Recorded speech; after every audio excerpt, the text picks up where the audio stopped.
Here with Central Michigan head coach Dan Enos. And Dan, congratulations on a wonderful year as far as finishing 4 of the last 5 games and certainly the last 3 consecutive games as well.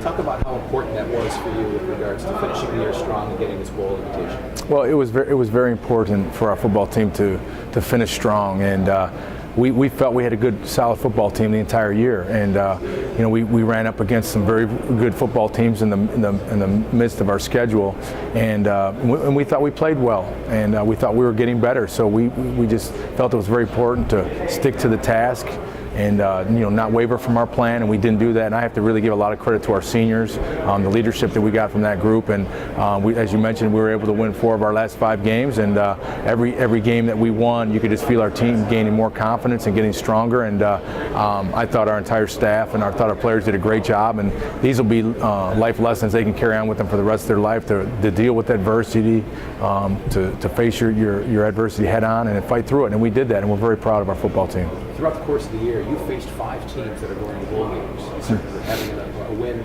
on the road at Iowa. Talk about how that prepared your team throughout the course of the year as well. That's a great point. We played some very good football teams, and I think the MidAmerican Conference was maybe, as people say, is as strong as it's ever been. I don't know that because I obviously haven't been around the league that long, but I know the league from top to bottom was outstanding this year.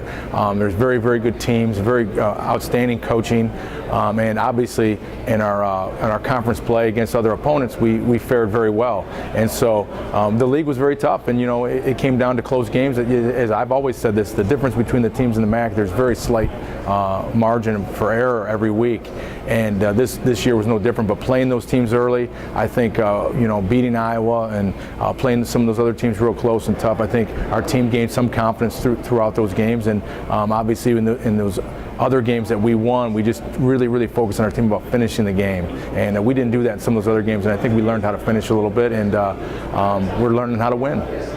You were very successful this year, ranking first in the conference with regards to efficiency in the red zone offense, converting 89% of the times, and also you had the fewest penalties. Obviously, 2 things that you talk about: red zone opportunities and playing sound football. Those are 2 things your team did this year. Yeah, one thing that we did is I think we won our first 2.5 games without a penalty, which is really unheard of. But that again goes to the discipline of our football team. They pay attention to detail. The coaches, you have to give our coaching staff a lot of credit for that. They do a great job of making sure, demanding from our players every day they do things right. And then the red zone offense, that's really kind of a combination of a lot of things. Obviously, David Harmon, our kicker, was very consistent. But in my opinion, if you want to be successful in the red zone, you have to run the football. And we were able to run the ball, and our Zeron Tipton, I think, led the league or was close to leading the league in scoring, and we were able to generate a lot of rushing touchdowns in that area. And to me, that's how you become very effective in the red zone.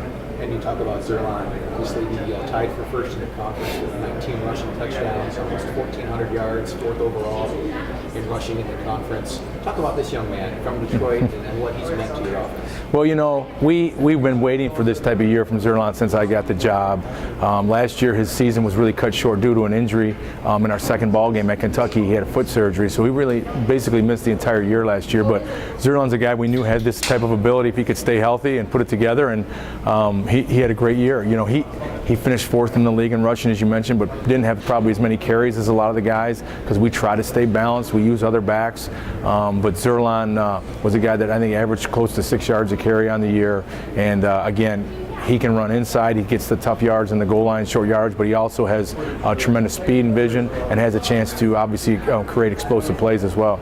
Your quarterback, Ryan Ratcliffe, was effective as well. He's throwing for close to 2,900 yards, but his touchdown to interception ratio, 20 TDs to 9 interceptions. Again, obviously on the positive side for you. Talk about Ryan's leadership and what he meant to the program this year. Ryan did a great job. I think this was the first year that we were able to put a pretty good supporting cast around him, and we didn't ask him to win the game every week. And I think Ryan really settled into his role and figured out that, I don't have to throw for 400 yards every week for us to win. And some of those wins, he did a great job managing our run game. And as you mentioned, he took care of the football. I think he went for a spell there of 4 or 5 weeks and didn't turn the ball over at all. And really played very sound and played smart football. And really that became the formula for us to win.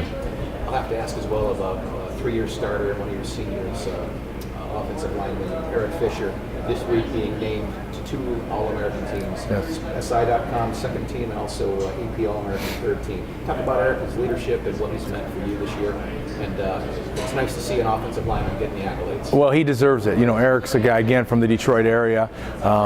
You know, was a guy that had a solid year for us last year, but he's been a guy that struggled with his weight a little bit, you know, and everything. But this year he came in over 300 pounds, maintained his weight. Mike Cummings, our offensive line coach, has done a tremendous job with Eric. But Eric is tough. He's a great athlete.